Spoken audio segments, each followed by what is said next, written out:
여러분 안녕하십니까? 정부가 코로나와 함께가 아니라 단계적인 일상 회복이라는 표현으로 시간을 두고 조금씩 코로나 이전의 일상으로 복귀하는 정책을 추진하기로 했습니다. 거리 두기를 한 번에 없애는 갑작스러운 방향 전환은 없을 거란 얘기입니다. 그리고 그 기본 조건은 4차 대유행이 9월에는 안정돼야 한다는 겁니다. 먼저 이준범 기자가 보도합니다. 방역체계 전환 논의를 공식화한 정부는 위드 코로나 대신 단계적 일상 회복이란 용어를 처음 제시했습니다. 기존 위드 코로나란 말은 확진자 수를 신경 쓰지 않고 거리 두기도 없앤다는 의미로 통용돼 방역 긴장감을 낮출 수 있다는 겁니다. 일상 회복을 위한 방역체계는 장기간에 걸쳐 단계적이고 점진적으로 완화될 것이라고 강조했습니다. 기대하는 것처럼 거리 두기가 한 번에 확 완화되거나 없어지진 않는다고 못 박은 겁니다. 백신 접종률이 높아지는 만큼 코로나 상황이 진정되어 나가면 방역과 일상을 조화시킬 수 있는 새로운 방역 체계로의 점진적인 전환을 모색할 수 있을 것입니다. 정부는 이 같은 논의가 속도를 내기 위해선 우선 9월 한 달 동안 유행 상황이 안정되는 게 전제되어야 한다는 점을 분명히 했습니다. 최근 수도권 유행이 다시 확산되면서 감염 재생산 지수는 1.01을 기록했는데 오늘부터는 일부 방역도 완화됩니다. 정부는 방역 완화 조치로 방역 긴장감이 떨어질 경우 확진자가 증가해 다시 병실이 부족한 위험한 상황이 올 수도 있다고 경고했습니다. 백신 접종은 순조롭게 이뤄지면서 1차 접종자는 3천만 명을 넘어섰고 추석 연휴 전에 국민 70% 접종이 가능해졌습니다. 중증 환자가 완연히 감소되는 측면들이 있다 그러면 그 부분에 맞춰서 특히 백신 접종 완료자를 대상으로 한 인센티브를 조금 더 확대할 수 있지 않을까요? 오늘 모더나 백신 255만 2천 회분이 공급됐고 오는 8일 루마니아에서도 97만 회분이 넘는 백신이 들어올 예정이어서 관건은 접종 속도입니다.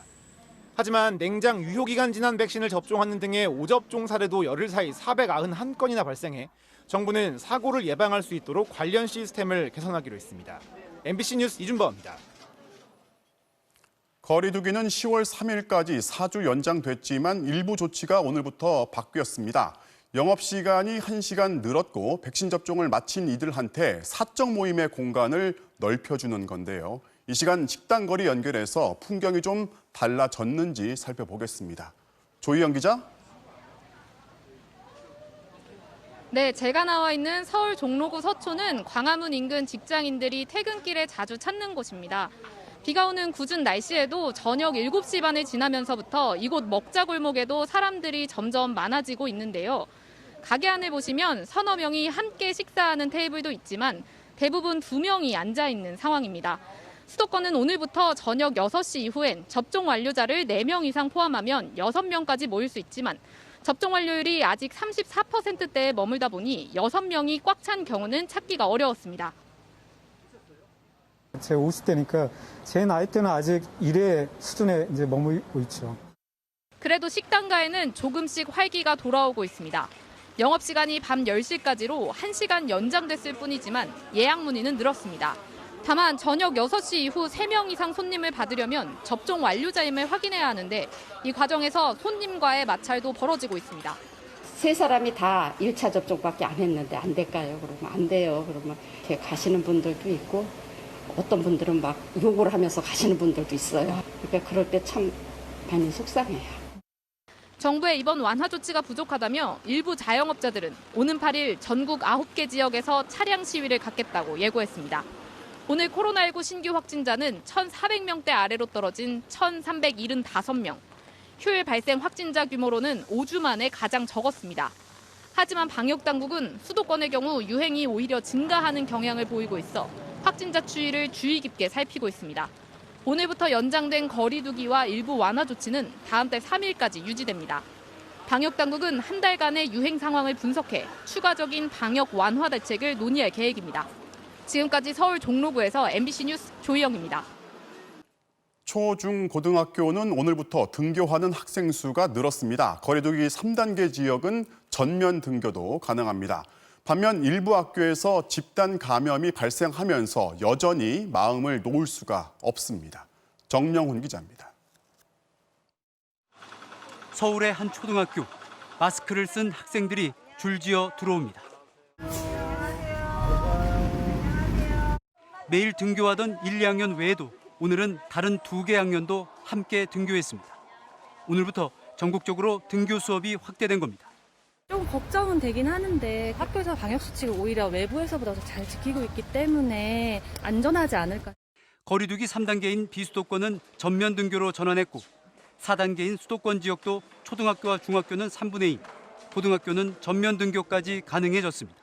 또 원래 학교의 화목한 분위기가 돌아오는 것 같아서 기대가 돼요.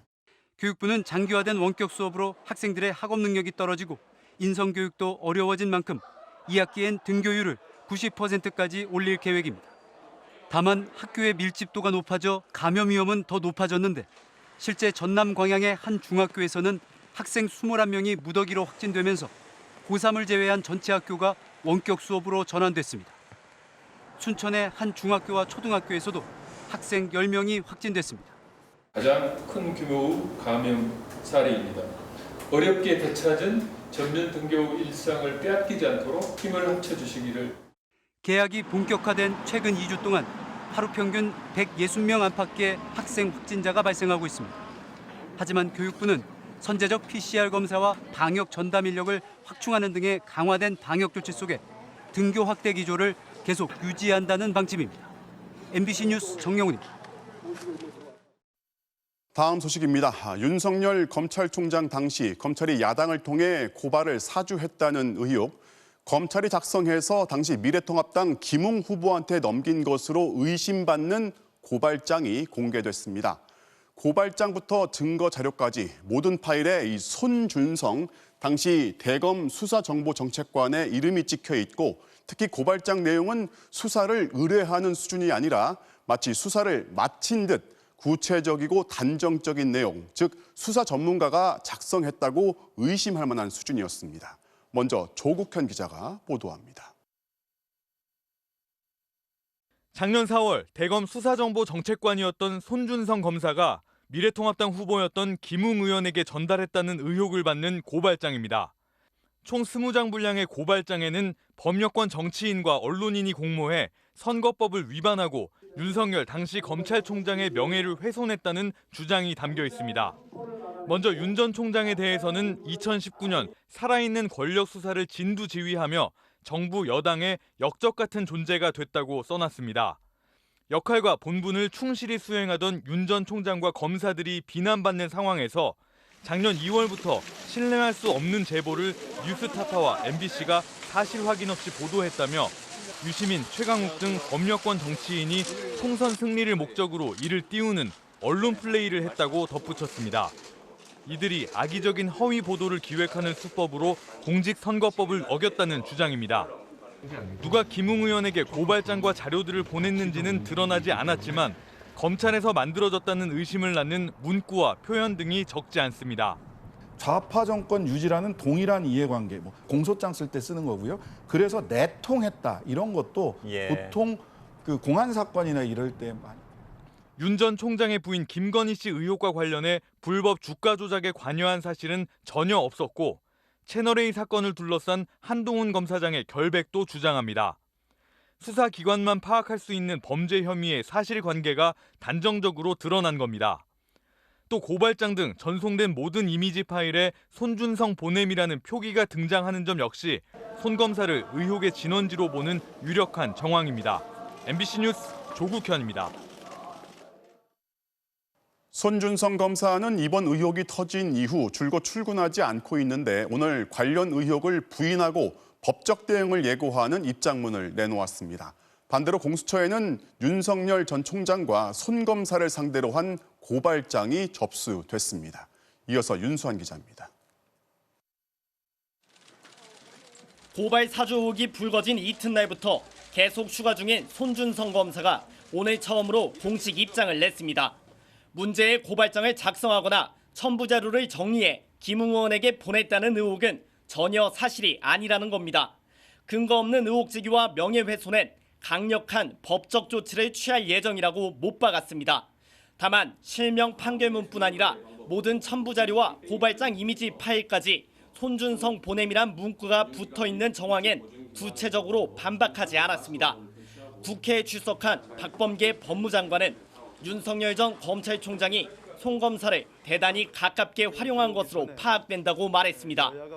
송 검사의 업무용 컴퓨터 등을 분석 중인 대검 감찰부의 진상 조사를 넘어 더욱 강도 높은 조치에 나설 가능성 등도 시사했습니다. 진행 경과에 따라서는 법무부와 대검에 의한 합동 감찰 등 추가적인 조치를 고려하겠습니다.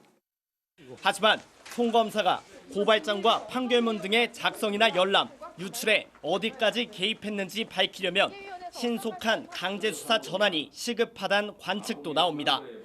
오늘한 시민단체는 고발 사주 의혹에 연루된 혐의로 전현직 검찰 관계자들을 고위공직자 범죄수사처에 고발했습니다. 고발 대상은 윤석열 당시 총장과 송 검사, 또 당시 채널A 사건 등과 관련해 송 검사와 수십 차례에 걸쳐 메시지를 나눈 것으로 드러난 한동훈 검사장과 권순정 차장검사 등입니다.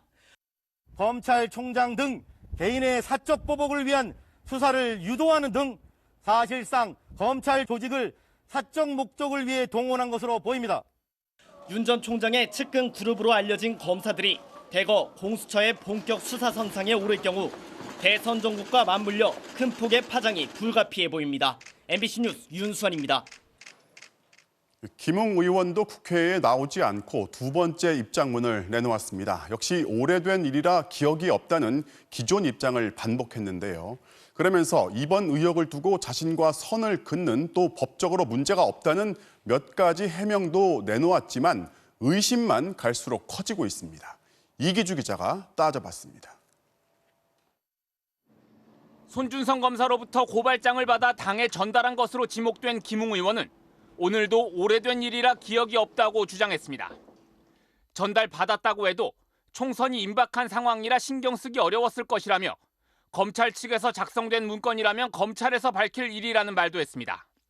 하지만 김 의원은 고발장과 관련 자료 100여 건을 받아 80여 건을 다시 전달한 정황이 드러났고 단순 전달을 넘어 확인 뒤 방을 폭파하라거나 증거자료는 페북이 좋다는 의견까지 전했습니다. 이런데도 기억이 안 난다는 해명은 설득력이 떨어지는 데다 그런 해명조차 계속 바뀌었다는 게 뉴스버스 측의 설명입니다. 준성이하고 얘기를 한 건 맞는데 처음엔 내가 썼다. 처음에는 본인이 썼다라고 얘기를 했어요. 네. 이건 손준성 검사가 보낸 메시지인데 이걸 어떻게 의원님이 쓴 거냐라고 하니까 기억이 안 난다. 설사 제보 자료를 당에 전달했다고 해도 단순 전달하는 것은 위법한 행위가 아니라며 책임을 회피한 김 의원의 해명도 논란입니다. 실명 판결문 유출만 해도 개인정보보호법 위반이 될 수 있고 법적 책임을 떠나 검찰의 정치 공작에 가담했다면 정치적 책임을 피할 수 없습니다. 김 의원이 자료를 전달한 뒤 확인하시면 방 폭파라는 메시지를 보낸 것도 이런 문제를 의식해 뒤처리를 당부한 것으로 볼 수 있습니다. 이에 대해 김 의원은 제보자 신원을 보호하기 위한 일상적인 일이라고 다시 해명했습니다. 사건이 불거진 뒤 모습을 보이지 않고 있는 김 의원은 잠적한 바 없고 언론과 접촉만 하지 않고 있다고 주장했지만 당 지도부조차 다른 말을 했습니다. 저희도 김웅 의원과 소통이 지금 원활하지 않은 부분이 있는데 저는 그런 부분이 확인되면 언론인들께 제가 가감없이 말씀드릴 수 있도록 하겠습니다.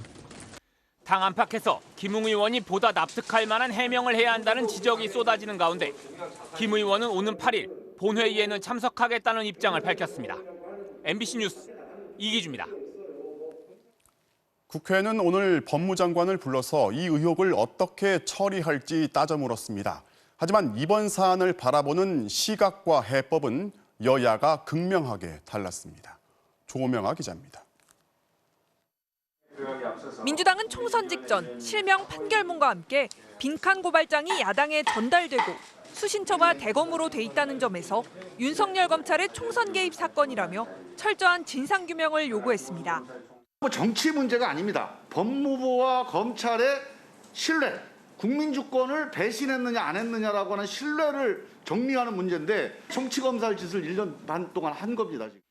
반면 국민의힘은 해당 의혹 보도가 허접하다며 여권의 정치 공작이라고 역공을 시도했습니다. 민주당 의원들 볼때같이 나서서 이게 무슨 의혹이 있다는 등 이런 정치 공작 좀 하지 마세요.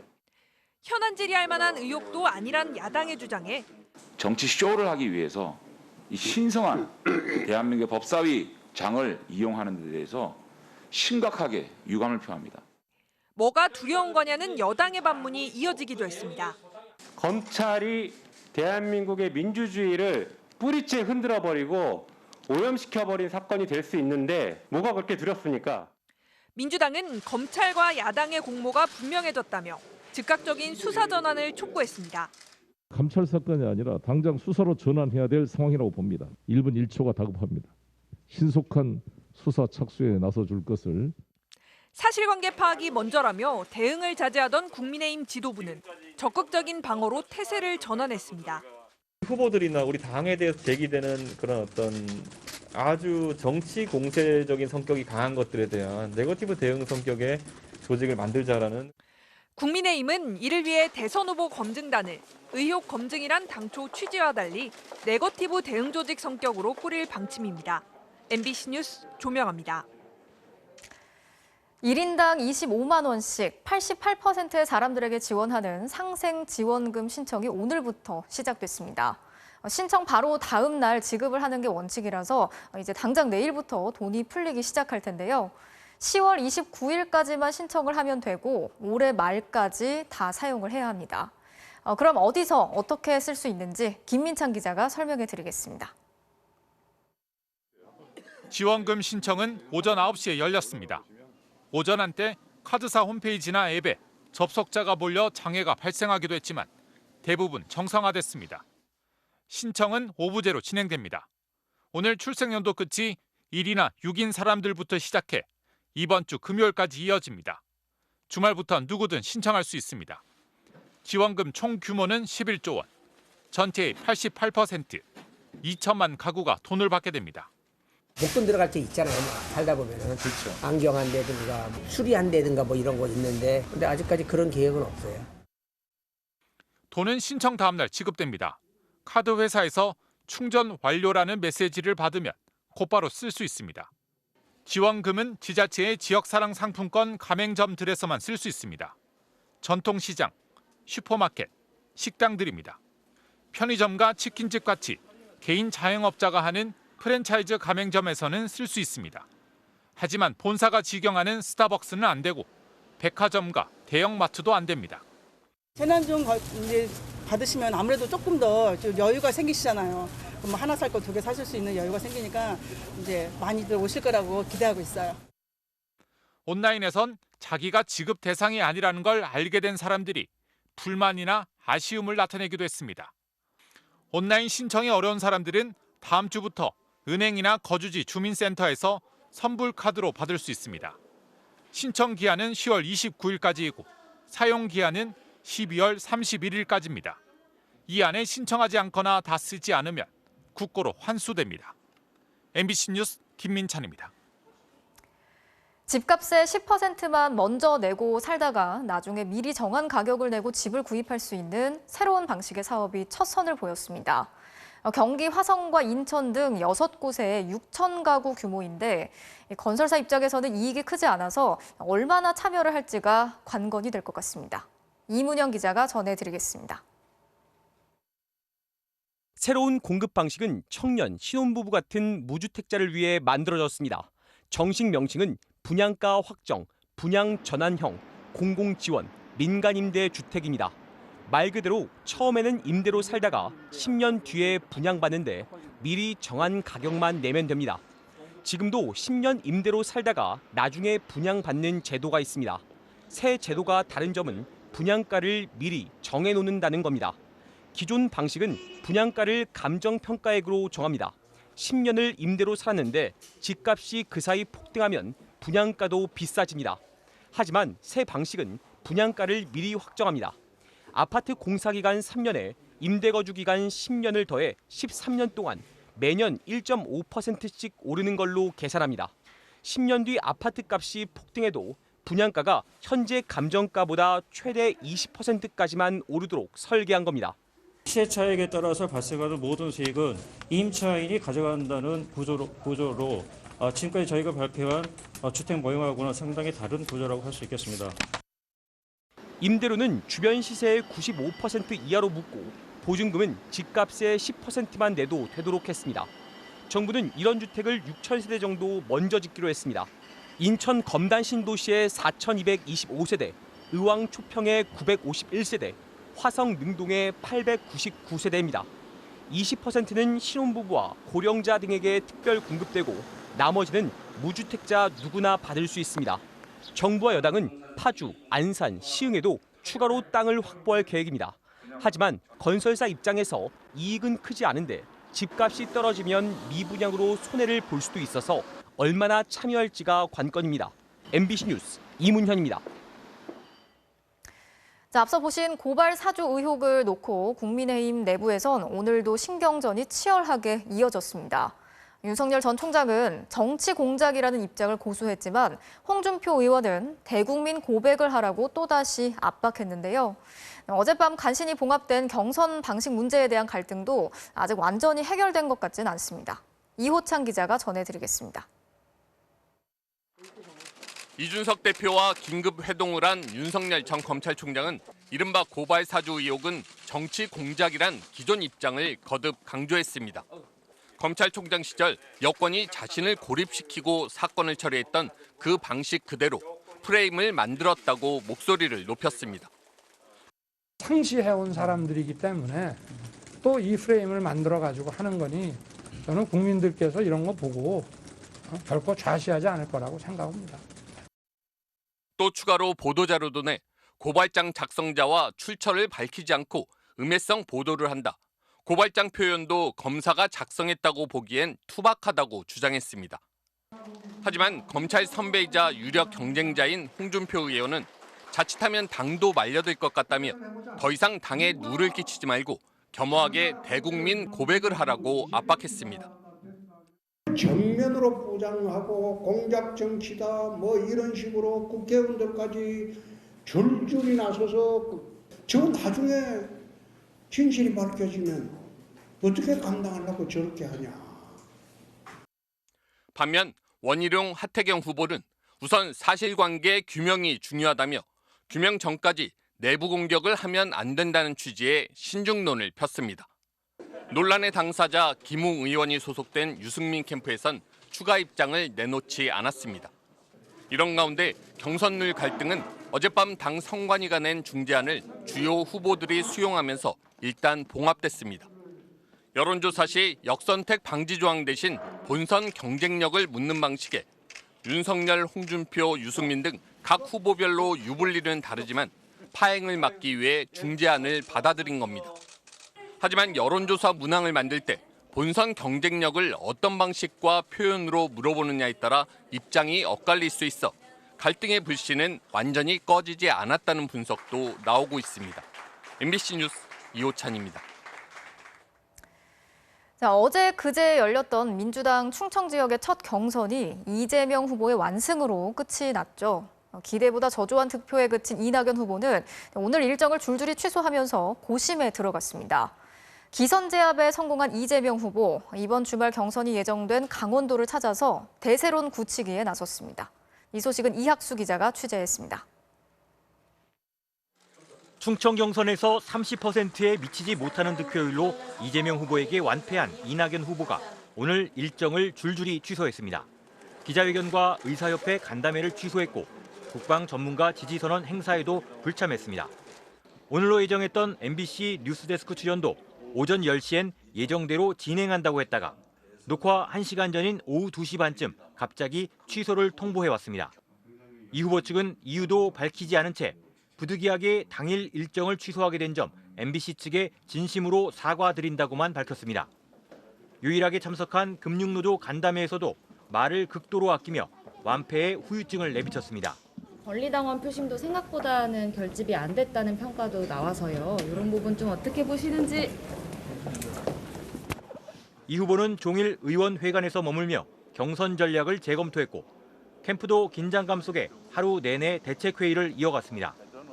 기선을 제압한 이재명 후보는 오는 일요일 경선지인 강원도를 찾아 새몰이에 나섰습니다. 강원도의 평화특별자치도 격상과 신속한 금강산 관광 재개, 산림과 바람 등 자연자원을 활용한 바이오 그린 뉴딜 산업 등을 공약하고 개인적인 인연도 밝혔습니다. 아버님은 삼척의 도계광산에서 일하셨고 큰형님은 일찍이 태백 황제의 삶을 이루어서 충청 경선에서 0.2%포인트 차이로 3, 4위를 기록한 정세균 추미애 후보는 분기점이 될 대구 경북 표심을 두고 힘겨루기에 나섰고 박용진, 김두관 후보도 완주 의지를 다졌습니다. MBC 뉴스 이학수입니다. 9월 수능 모의평가 시험지가 사전에 유출됐다는 의혹을 지난주에 전해드렸는데요. 경남 지역의 한 고등학교에서 3학년 학생이 시험지를 휴대전화로 찍어서 유출한 것으로 확인됐습니다. 교사나 다른 학생의 공모 여부는 아직까지 확인되지 않고 있습니다. 부정석 기자가 취재했습니다. 경상남도 교육청은 경남 지역의 한 고등학교에 재학 중인 고3 학생이 수능 모의평가 시험지를 유출한 것으로 확인됐다고 밝혔습니다. 교육청 조사 결과 MBC 보도 이틀 뒤인 지난 4일 아침 담임 교사는 이 학생에게서 SNS 메시지를 받았습니다. 언론에 보도된 시험지 유출과 관련해 자신이 당사자인 것 같다는 내용이었습니다. 이 학생은 모의평가 하루 전인 지난달 31일 밤 10시쯤 학교를 다시 찾았습니다. 교실에 놓고 온 물건을 찾으러 갔는데 비가 내리기 시작해 평소 대형 우산이 비치되어 있는 진학 상담실로 향했습니다. 그런데 상담실에 놓여 있는 모의평가 시험지를 발견하고는 사진을 찍었다는 겁니다. 자주 가는 진학 상담실에 이렇게 문을 한번 열어보니까 문이 열려서 들어가 보니까 시험지가 있어서 그 시험지를 빼내서 사진을 찍어서 유출하고. 모의평가 시험지는 교무실 안 평가관리실에 보관해야 하고 이중으로 잠금 장치도 해야 합니다. 하지만 학교 측은 CCTV나 잠금 장치도 없는 진학 상담실의 모든 과목의 시험지를 봉투째 보관했고 봉투 봉인이 훼손된 사실도 모르고 있었습니다. 하지만 교육청의 조사는 제대로 이루어지지 않았습니다. 수시 모집 원서 접수 기간에 학생이 불안 증세를 보이고 있다며 학생에 대한 직접 조사를 14일 이후로 미뤘고 시험지를 촬영한 휴대전화조차 확보하지 않았습니다. 또 학생이 오픈 채팅방에서 담임 선생님께 시험지를 받았다고까지 이야기했지만 교사나 다른 학생의 공모 여부도 조사하지 않았습니다. 다만 학생이 오픈 채팅방에 수시에서 학교장 추천에 9월 모의평가 성적이 반영된다고 한 것은 사실이 아니라고 밝혔습니다. 수시 모집 기간이 9월 11일부터 14일까지입니다. 그리고 성적 발표는 또 그 이후에 있기 때문에 절대 관련성이 있을 수 없고요. 교육청은 추가 의혹에 대해 감사에 착수했다고 밝혔지만 모의평가 시험지 사전 유출이라는 초유의 사태에 너무 안일하게 대처하고 있다는 지적은 피할 수 없을 것으로 보입니다. MBC 뉴스 부정석입니다. 이 전자발찌 살해범 강윤성이 과거 교도소에 있을 때 삶을 반성한다는 내용의 책을 내고 범죄 영화를 만들겠다면서 영화사와 접촉했다고 합니다. 그런 그가 지금은 연쇄살인 혐의로 유치장에 있는데 여기에서는 또 난동을 부렸습니다. 김지인 기자입니다. 지난 2010년 출간된 에세이집 후회 없는 삶.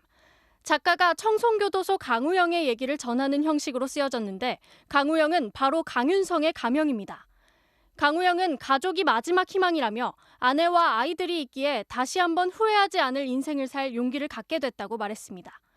이 책을 낸 작가는 수감 중이던 강윤성이 보내온 장문의 편지와 원고를 보고 집필과 출판을 도왔다고 밝혔습니다. 인쇄를 받으면 가족에게 주고 싶다는, 자녀들이 교복 살 돈이 없다고 가족들이 이제 현재 여관에 전전하고 있다는. 출판사 계약금 등 200만 원은 강 씨가 알려준 아내 계좌로 입금했는데 아내나 자녀 얘기는 다 거짓말이었습니다. 전화를 걸어와서 이제 죄송하다면서 아내가 아니다, 펜팔로 몇 달 전에 만났던 사이다. 강윤성이 교도소에서 편지로 사귄 여성의 환심을 사려고 돈을 보낸 겁니다. 다만 이 여성이 이번 연쇄살인의 피해자 중 한 명인지는 확인되지 않았습니다. 강윤성은 옥중에서 배운 범죄 수법들을 토대로 범죄 영화를 만들고 싶다며 영화사에도 편지를 보냈다고 이 작가는 기억했습니다. 재수자가 이렇게 쓰면 생생하잖아요. 이런 재수자는 뭐 소매치기 잘하고 이런 재수자는 열쇠를 잘 따고 이런 다 공부를 다 했어요. 또 작가에게 범죄 예방 대책 문제를 한시도 잊은 적이 없다며 범죄 예방 전문가가 되겠다는 꿈도 밝혔습니다. 방송과 언론에서 범죄 예방에 대해 칼럼을 썼고 그리고 자문을 해줬다라고 그런 말도 했습니다. 수감 때 꿈꾼 자신의 미래와 달리 다시 철창 신세가 된 강윤성. 어젯밤 유치장에선 경찰관을 밀치고 욕하는 등 난동을 부렸습니다.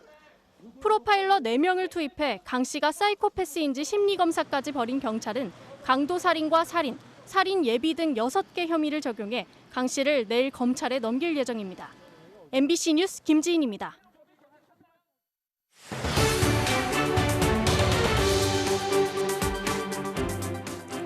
강윤성의 이웃들은 그가 성범죄 전과자인지 전자발찌 착용자인지 전혀 몰랐습니다. 바로 옆집에 성범죄자가 이사를 와도 우리 집은 알 수가 없습니다. 현행법상 미성년 자녀가 있어야만 정부가 우편물로 알려주는 겁니다. 허점투성이인 성범죄자 신상정보 공개 제도, 먼저 조재영 기자입니다. 경기도 남양주의 행복주택. 한국토지주택공사가 청년층 주거 안정을 위해 지은 임대아파트로 주민 대부분은 대학생과 사회초년생, 신혼부부입니다. 그런데 최근 이곳에 성범죄 전과자 47살 김모 씨가 이사를 왔습니다. 어떤 사람이 성범죄자 알림이 어플에서 보고 알게 돼버렸죠. 김 씨는 사진과 체격, 나이와 주소, 범행 내용, 전자발찌 착용 여부를 주변에 알리는 신상정보 공개 고지 대상자입니다. 하지만 이 정보가 담긴 우편물을 받은 이웃은 이 아파트 1200세대 중 100세대도 채 안 됩니다. 우편이요? 네, 못 받았는데. 현행법상 성범죄자 신상 정보를 알려주는 우편물은 같은 동에 사는 만 19세 미만의 아동 청소년 자녀를 둔 가정에만 발송되기 때문입니다. 신상정보 공개 제도가 도입 당시엔 아동 청소년 대상 성범죄만 대상이었다가 2011년 성인 대상 범죄까지 포함됐는데 정작 고지 대상은 확대가 안 됐기 때문입니다. 그래서 자녀가 없는 신혼부부나 1인 가구 등은 아예 정보를 받는 대상에서 빠져 있습니다. 이사 왔다고. 아, 진짜요? 전혀 못 들으셨어요. 네. 기도네요. 우편물을 받지 못하는 세대는 여성가족부의 알림이 사이트에서 인증 절차를 거치면 성범죄자 주소를 검색할 수 있긴 합니다. 하지만 주민들이 카톡방 등을 통해 알게 된 정보를 공유하는 건 불법입니다. 더 큰 문제는 그나마 정확한 정보가 아닌 경우가 많다는 것. 지난 6월 경기도 안산에 사는 한 여성은 성범죄 전과자인 가족이 이사를 나간 지 6개월이 지났는데도 알림이 사이트에 자신의 집 주소가 그대로 남아있어 신고를 했습니다. 하지만 담당 기관들 반응은 시큰둥했습니다. 처벌을 해달라는 건가요? 그러면 이제 그건 저희가 하는 게 아니라 그건 이제 경찰이 하시거든요. 알림이 이런 거 있잖아요. 실질적으로 잘 안 살 경우가 많아요. 저희 경찰서만 신상 관련자가 지금 800명이에요. 형사 한 명당 40명씩 관리를 하기 때문에 그중에 조도순이 하나 있죠. 여성가족부는 우편 대신 모바일로 인근 성범죄자 신상 정보를 주기적으로 발송하는 방안 등을 검토하고 있다고 밝혔습니다. 하지만 고지 대상에 여성 1인 가구 등을 포함하는 방안은 고려하고 있지 않다는 입장입니다. MBC 뉴스 조재영입니다. 성범죄자의 신상 정보를 공개하는 기간이나 이걸 적용하는 범죄 시점을 두고서도 논란입니다. 단적으로 조두순의 정보는 딱 5년 동안 공개합니다. 또 피해자는 아직 상처가 아물지도 않았는데 범행 시점이 단 몇 달 빠르다는 이유로 가해자는 아무도 모르게 지금 어딘가에 숨어 살 수 있는 겁니다. 이어서 김수근 기자입니다. 8살 아이에게 참혹한 성범죄를 저지르고 지난해 12월 출소한 조두순. 진심으로 뉘우치고 계시나요? 법원은 징역 12년과 함께 신상정보 5년 공개를 선고했습니다. 현행법상 성범죄자 신상정보는 최장 10년까지 공개가 가능하지만 피해자의 고통에 비하면 지나치게 짧다는 목소리가 나옵니다. 피해자들의 그런 평생 이걸 알고 싶다는 그 마음하고는 한참 못 미치는 거죠. 이분들이 느끼는 그러니까 다시 그 가해자를 마주쳤을 때의 공포는 정말 비이성적으로 높습니다. 지난 2006년 4월 수도권을 돌며 10살밖에 안 된 여자아이들을 무려 5명이나 연쇄 성폭행한 이모 씨. 그해 징역 15년형을 선고받은 이 씨는 만기 출소하더라도 범죄를 저지른 시점이 법 시행 전이라는 이유로 강윤성처럼 신상정보 공개 대상이 아닙니다. 이런 사례를 막기 위해 신상정보 공개 범행 대상을 2000년 7월로 더 과거 범죄까지로 확대하자는 법안이 지난해 말 제출되기도 했습니다. 하지만 국회 상임위 문턱을 넘지 못했습니다. 신중 검토로 오긴 했으나 요즘에 워낙 성범죄, 특히나 아동 청소년에 대한 성범죄가 많이 일어나고 있어서 재발 방지를 위한 차원에서는 좀 필요하다고 봅니다. 관련 단체들은 성범죄자 신상정보 공개 기간을 최대 30년까지 늘리고 더 적극적인 소급 적용을 해야 한다고 요구하고 있습니다. MBC 뉴스 김수근입니다. 코로나19로 중단됐던 국제 모터쇼가 2년 만에 독일에서 열렸습니다. 올해 화두는 단연 친환경이었습니다. 한국의 현대차는 2045년까지 차량은 물론 차량 생산까지 탄소 배출을 0으로 만들겠다고 밝혔습니다. 보도에 김윤미 기자입니다. 세계 4대 모터쇼 중 하나인 독일 모터쇼. 올해는 프랑크푸르트가 아닌 미넨에서 열렸습니다. 행사 이름도 자동차를 뜻하는 모터가 아니라 이동이란 뜻을 담은 모빌리티로 바뀌었습니다. 미래 기술이 자동차뿐만 아니라 모든 이동 수단을 다 포괄할 거란 의미입니다. 엔진의 힘과 디자인을 뽐내던 행사 분위기도 확 바뀌었습니다. 발표된 신차는 대부분 친환경차입니다. 메르세데스 벤츠는 한 번 충전으로 660km를 달리는 E 클래스를 포함해 순수 전기차 5종을 공개했습니다. 고급 브랜드 마이바흐도, 고성능 브랜드 AMG도 이제 엔진과 변속기가 아니라 전기 모터와 배터리를 달고 나왔습니다. BMW는 처음으로 수소차 모델을 공개하고 앞으로 10년 동안 전기차 1,000만 대 보급 계획을 발표했습니다. The auto industry is in full transformation towards decarbonization and also digitization of the product, but also the way we make the product. 현대자동차도 아이오닉5에 완전 자율주행 기능을 장착한 로보택시를 공개했습니다. 현대차는 2045년까지 자동차 생산, 운행, 폐기, 전 과정에서 나오는 탄소량을 0으로 만들겠다고 선언했습니다. 생산 과정에서 필요한 전력도 모두 재생에너지로 충당하기로 했습니다. On the morning of September 6, 2045, they will be the first people born into the world with zero emissions, renewable energy, and 100% carbon neutral planet. 자동차 기업들의 이런 변화는 자발적인 선택이 아니라 생존 때문입니다. 유럽은 2035년부터 내연 기관차의 판매를 금지하기로 했고, 미국은 2030년부터는 절반을 탄소 배출이 없는 차로 팔기로 했습니다. MBC 뉴스 김윤미입니다.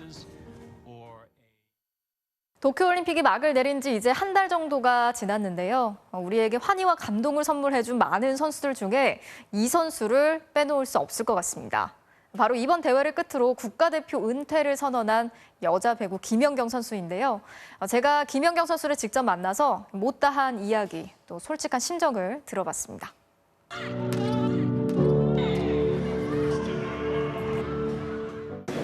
안녕하세요.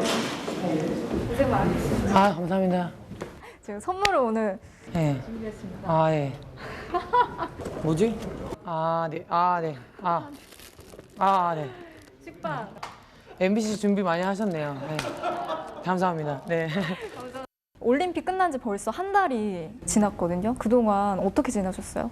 벌써 한 달이 지났나 싶을 정도로 너무 빠르게 지나간 것 같고, 이제 올림픽 끝나고 이제 들어왔을 때는 조금 휴식 취하면서 좀 쉬었고, 또 방송도 이제 몇 개 준비하고 있어서 네, 그렇게 지내고 있습니다. 올림픽의 여운이 아직까지도 좀 남아 있을 것 같아요. 네, 스케줄 하고 보쌈집 주위에 가가지고 네, 먹었는데 그때 이제 어떤 팬분이 결제를 하고 그냥 가셨더라고요. 그래서 저도 너무 놀랬거든요, 사실. 그래서 너무 고생했다고, 막 귀찮게 안 하고 싶다고 막 이렇게 하면서 그냥 가셨는데, 고생했다라는 말씀들을 항상 많이 하시는 것 같아요. 네, 요즘에.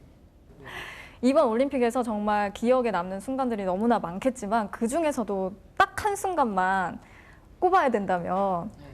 네, 확실히 한일전인 것 같고, 아마 저희뿐만 아니고 모든 분들이 그 순간을 꼽지 않을까.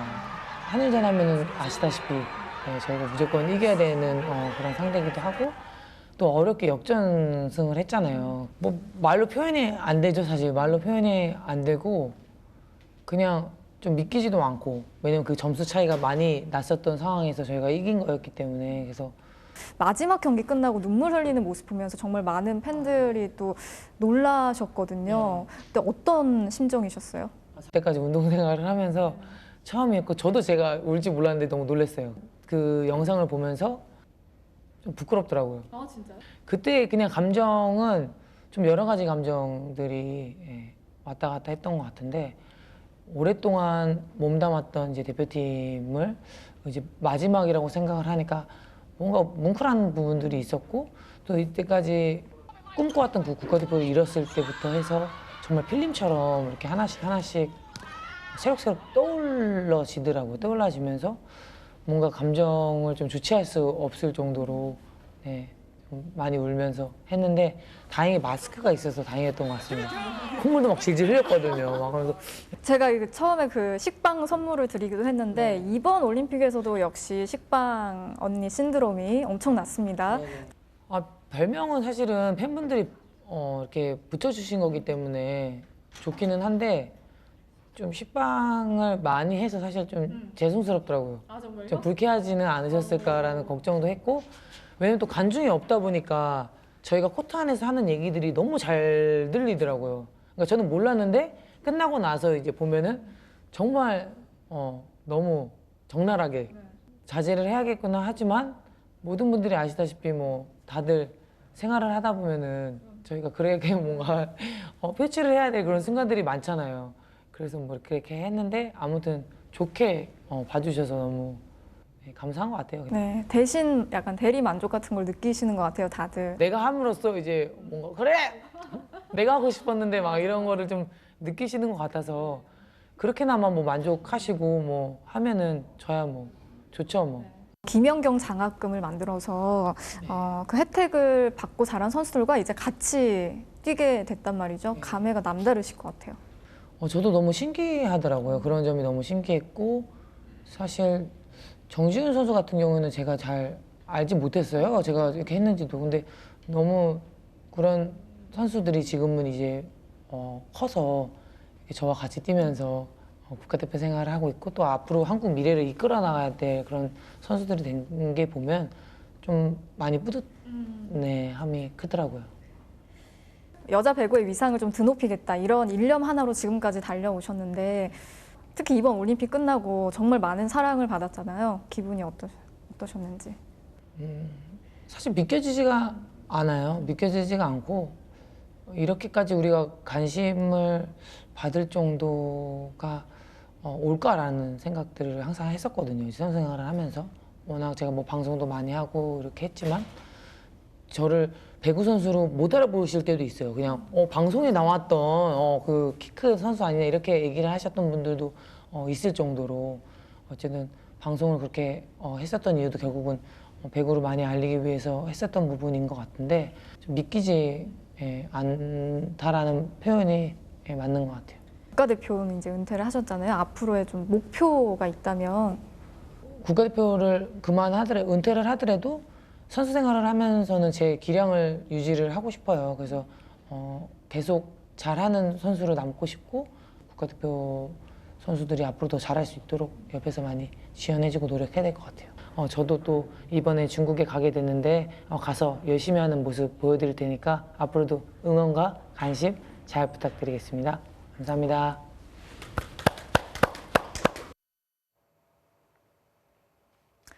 네, 다음 소식 전해드리겠습니다. 온라인상에서 한복이나 치파오 같은 가상 의상에 투자를 하면 큰 수익을 낼 수 있다는 말에 속아서 투자금을 날렸다는 피해자들이 속출하고 있습니다.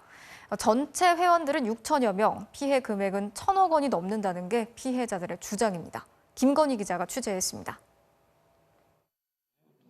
패션킹이라는 스마트폰 앱을 켜자 한복과 치파오, 기모노, 드레스, 의상들의 이미지 4개가 보입니다. 의상별로 대여료가 적혀 있는데 한복 한 벌을 빌리는데 최대 3,000달러, 우리 돈으로 360만 원에 달합니다. 하지만 실제 입을 순 없고 인터넷상에서만 거래하는 가상의 옷입니다. 작년 말부터 문을 연 이 업체 운영자는 옷을 사서 하루만 지나면 다른 회원들과 사고 팔면서 큰 수익을 낼 수 있다고 광고하면서 사람들을 끌어모았습니다. 하루 지나면 3%? 최대 16%까지 5일 지나면 나오니까 와 이게 이러다가 진짜 부자 될 수 있겠구나라고.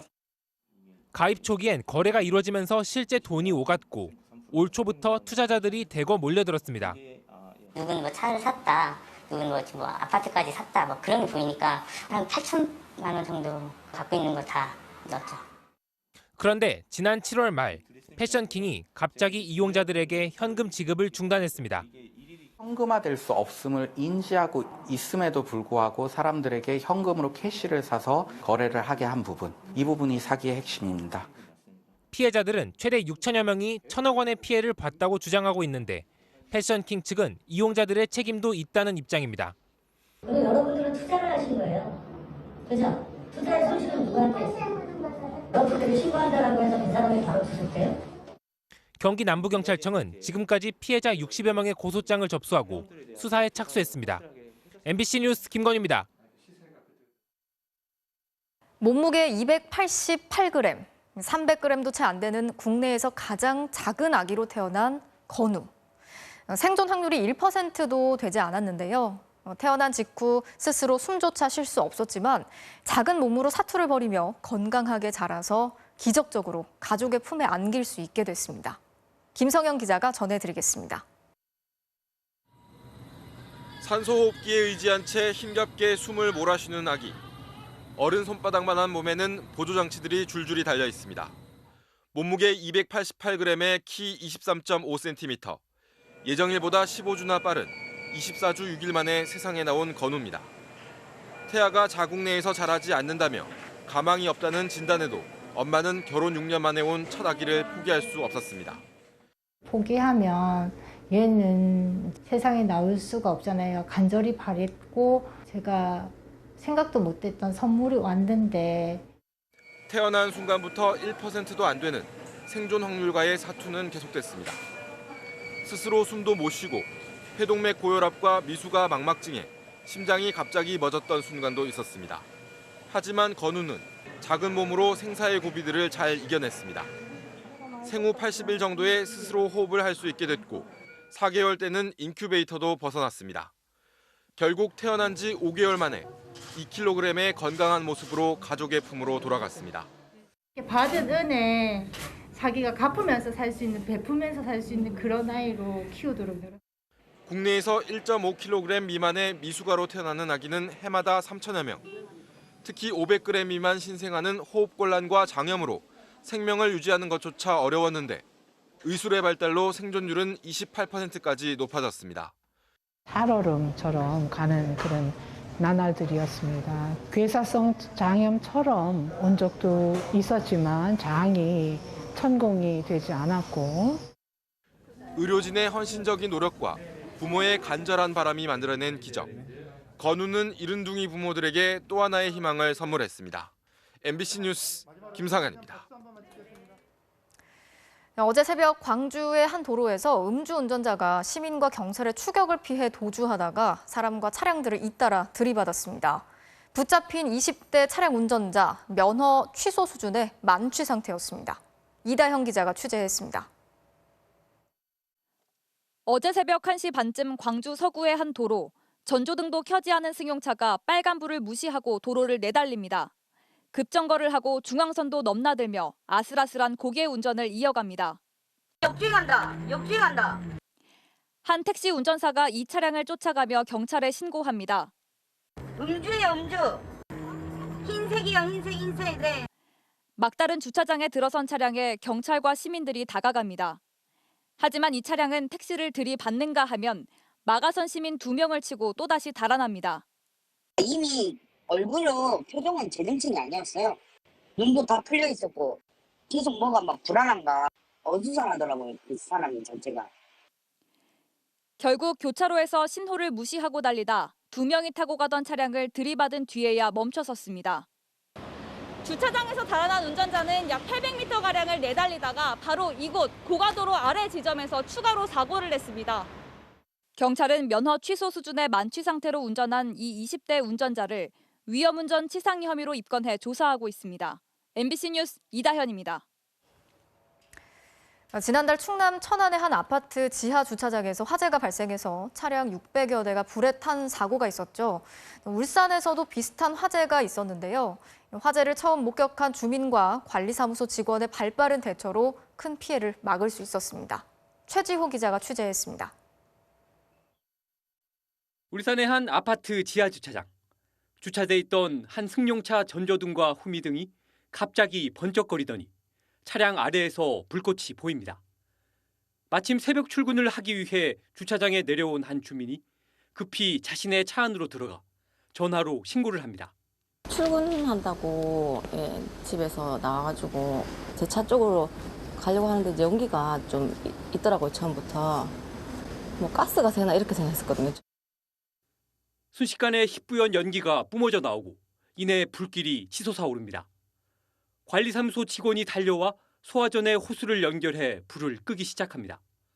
화재를 목격하고 신고한 주민도 소방호스를 풀며 화재 진압을 돕습니다.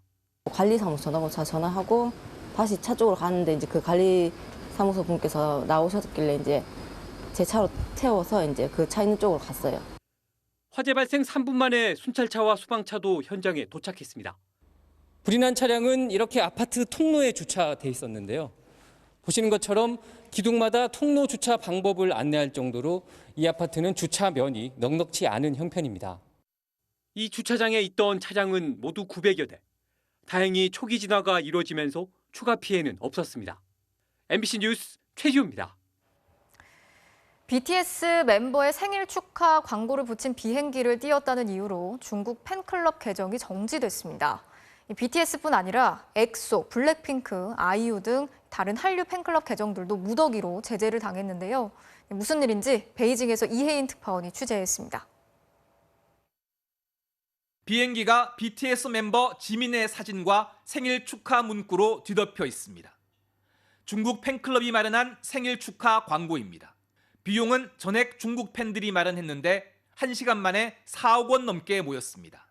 온라인상에서 과하다는 논란이 일자 중국 최대 SNS 업체인 웨이보는 응원 모금 금지 규정을 위반했다며 지민의 팬클럽 계정을 정지했습니다. BTS만이 아닙니다. 엑소와 블랙핑크, NCT, 아이유 등 다른 한국 연예인 팬클럽 21곳도 계정이 정지됐습니다. 모두 비이성적인 추종 행위를 했다는 게 이유로 중국 당국의 팬덤 관리 강화 방안에 따른 조치입니다.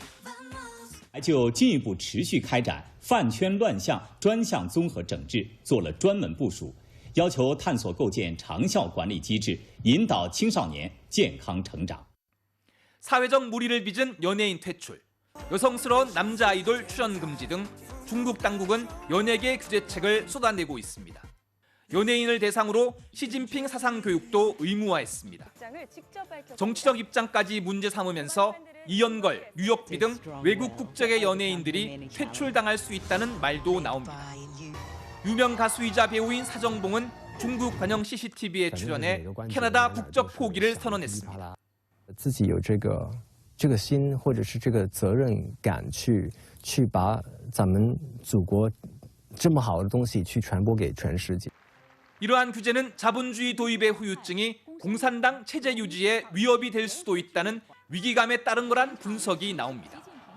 미국의 압박이 고조되면서 연예계 규제는 공산당 사상과 애국주의를 강화하는 방향으로 진행되고 있습니다. 중국 내에서는 자본주의 문화 척결을 내건 1960년대 문화 대혁명에 비유하는 주장까지 나오고 있습니다. 베이징에서 MBC 뉴스 이혜인입니다.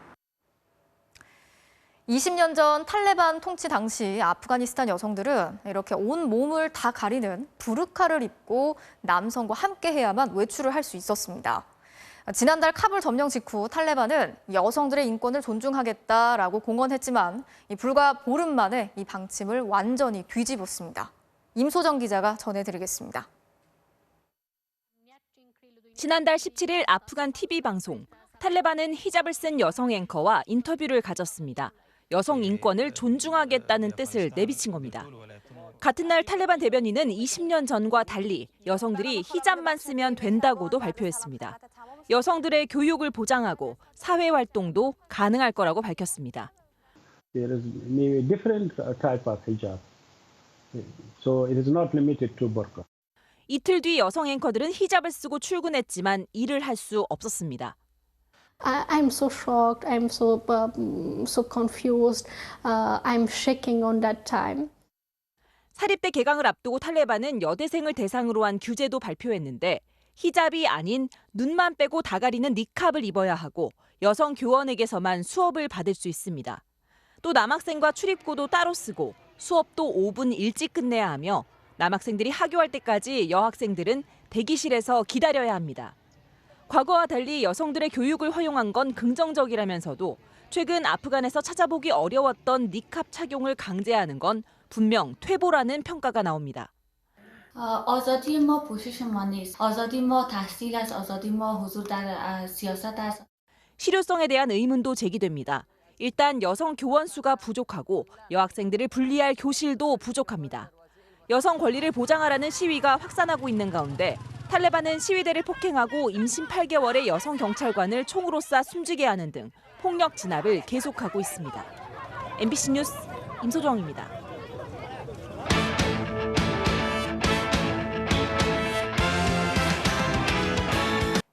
최악의 부진에 빠진 FC 서울의 박진섭 감독이 부임 9개월 만에 자진 사퇴했습니다. 팬들 역시 우리가 뛰어도 12위라는 걸개로 꼴찌 탈출 실패에 실망감을 드러냈습니다. 김태훈 기자입니다. 홈에서 2위 전북과 난타전을 벌였지만 후반 막판 연속골을 내주고 역전패를 당한 서울. 최근 3연패에 6경기 1무 5패로 꼴찌 탈출에 실패하자 분노를 참지 못한 팬들이 폭발하고 말았습니다. 무관중 경기인 탓에 경기장 밖에 모인 팬들은 우리가 뛰어도 12위, 과거에 얽매이지 말라는 걸개를 걸고 항의 시위를 펼쳤고 결국 박진섭 감독과 주장 기성용이 나와 직접 팬들에게 사과했습니다. 조금 더 선수들한테 힘낼 수 있게 응원을 해주셨으면 아마 선수들이 좀 더 힘을 내니까 생각합니다. 예, 죄송합니다. 다 팀을 위한 거고 선수들을 사랑하시기 때문에 지금 다 여기까지 오셨다고 저는 생각을 하고 결과적으로 다 책임을 져야 된다고 생각하고. 그리고 오늘 박진섭 감독은 성적 부진에 책임을 지고 부임 9개월 만에 자진 사퇴했습니다.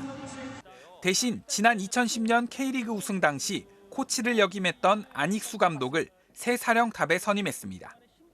지난해 7월 최용수 감독이 물러난 이후 감독 대행 포함 벌써 5번째 감독 교체입니다.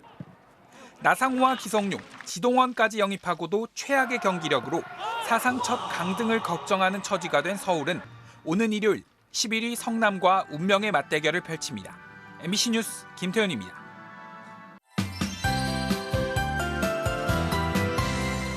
가을이 짙어진다는 절기 백로를 앞두고 다시 비가 내리고 있습니다. 현재 서쪽 해상에서 강풍을 동반한 비구름이 지속적으로 유입되고 있습니다. 특히 인천과 충남 태안을 중심으로 시간당 20mm 안팎의 세찬 비가 내리고 있는데요. 이 비는 밤사이 점차 전국으로 확대되겠습니다. 특히 남해안 지방에서는 시간당 30mm 이상의 강한 비가 쏟아지겠고요. 또 영동 북부 지방에 최고 120mm가 넘는 호우가 집중되겠습니다. 수도권을 비롯한 그 밖에 강원도와 전남 해안에 최고 80mm, 충청도와 그 밖에 남부지방을 중심으로도 60mm가량의 비가 내리겠는데요. 이 비는 내일 낮 남부지방부터 점차 그치겠습니다. 이 비도 비인데 바람이 점차 강해지고 있습니다. 현재 서해와 동해 먼바다에는 풍랑주의보가, 인천을 비롯한 서해안 지방 일제히 강풍주의보가 발효 중입니다. 이들 지역은 밤사이 순간시속 70km 이상의 돌풍이 몰아치겠고요. 이 바람은 내륙에서도 강하게 불겠습니다. 중부지방의 비는 내일 밤에 점차 잦아들겠습니다. 아침 최저 기온은 서울 19도 등으로 오늘과 비슷하겠고요. 낮 최고 기온은 서울 24도, 대구와 광주 27도가 예상됩니다. 수요일인 모레는 비가 그친 뒤 북쪽에 서늘한 가을 공기가 내려오면서 주 후반에는 맑은 날들이 더 많을 전망입니다. 날씨였습니다. 네, 9월 6일 월요일에 보내드린 뉴스데스크 마치겠습니다. 오늘도 편안한 밤 보내시고요. 함께해 주신 여러분 고맙습니다.